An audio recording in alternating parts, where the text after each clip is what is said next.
Hey everyone, real quick before we dive into today's video, let me ask you a couple questions. Do you struggle with your mindset or some of the habits that you have? Or are you currently seeking to learn and grow and getting as much personal development in your life as possible but don't know where to begin? If that sounds like you or someone you know, please send me a message on Facebook or Instagram.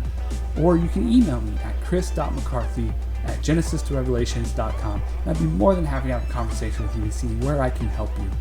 With that, let's jump into today's video.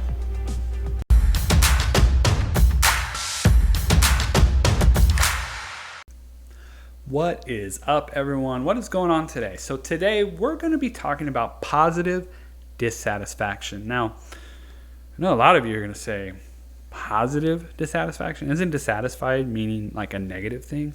Well, you can be happy and not satisfied. That's what positive dissatisfaction is. And yes, that sounds oxymoronic.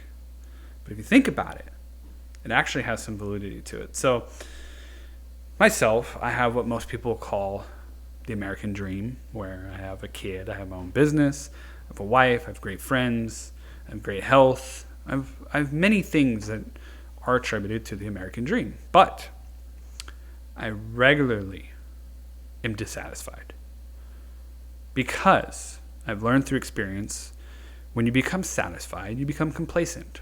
I just recently went through something like this where I became very complacent, very satisfied with how life was, and really let things go to shit. And it's always right around the corner. It's right there lurking, waiting for you to go, hey, go watch some Netflix. Go eat a pizza. Go have some ice cream. Do nothing. Just have fun. You've done enough. You deserve it. That voice is always right there next to you, ready to F your stuff up. It is. I mean, have you ever thought about when you're truly complacent, when you're just satisfied, you're just like, you're just sitting there. You just don't have a fucking care in the world. That's me sometimes. But then there's other times where I am doing things and I'm like, that's good, but I want more. And that's the hunger. That's the drive. That's what positive dissatisfaction is. It's the hunger, the drive that keeps you going. Because when you really think about it, if you're in a position where you're doing really well, there's no reason to complain. But positive dissatisfaction is not about complaining. It's about looking at what you have and seeing how you can improve to make it better. So let's take, for instance, you're running a mile, right? You're a runner and you like to run a mile and your best time is 8 minutes. You could be happy with that and you could be satisfied and complacent and run a mile in 8 minutes and never do it again. Or you could sit there and be like, you know what? I want to be faster. And you run the mile in 7 minutes. Then you're like, you know what? I want to be faster still. Like, I'm glad I can run 7-minute miles, but I want to run 6-minute miles. And then you get faster. And then you get to a point where you're like, you know what? I want to run 2 miles. And then you work even harder.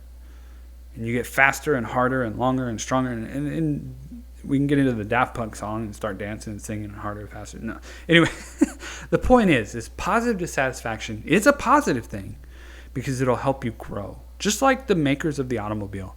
We had the Model Ts. And the fastest they would go is 30 miles an hour. Now we have cars that go over 200 miles an hour. And they look super awesome. And they have all of these features. And some of them even self-drive, self-park, all this other crap. The point is that we started at point A, which is the Model T. And because of positive dissatisfaction, the automobile evolved to what it is now. And guess what? It's going to keep evolving because people are still not completely satisfied. They want more. Now, it does get to a point where it is too much, but you'll find that balance. The point of all of this is you can always do better with certain aspects of your life. What are you going to look at and go, you know what? I could do better here. I'm at 205 pounds, but I know I can get to 190. I know I'm happy with the weight, but I'm not satisfied. Or I run this fast and I want to run faster. Or I make this much money in my business, I want to make more. You get it? That's the whole point of positive dissatisfaction. It's that extra tool to help you grow. So that's what I got for you guys today. I hope you guys enjoyed it. I hope you got something out of it. Share it off to somebody that you think needs to hear this. And I'd love to hear some of your guys' comments down below of what you are going to work on with your positive dissatisfaction. With that, hope you guys have a wonderful day, and I'll see you next video.